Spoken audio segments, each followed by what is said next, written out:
Hello বন্ধুরা, কেমন আছেন আপনারা? আজকে আপনাদেরকে দেখাবো আমাদের গ্রাম শীতের সকাল।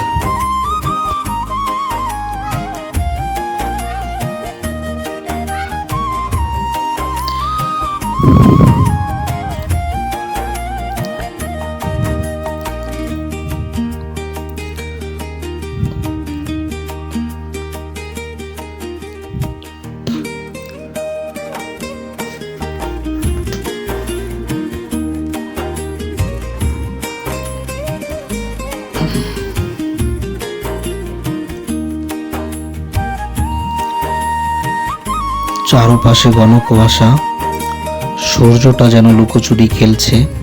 ঠান্ডা বাতাসের হাত পা জমে আসে, নিঃশ্বাসে সাদা ভাব। গ্রামের রাস্তা ভেজা, শিশিরের পায়ের শব্দও যেন নরম হয়ে গেছে।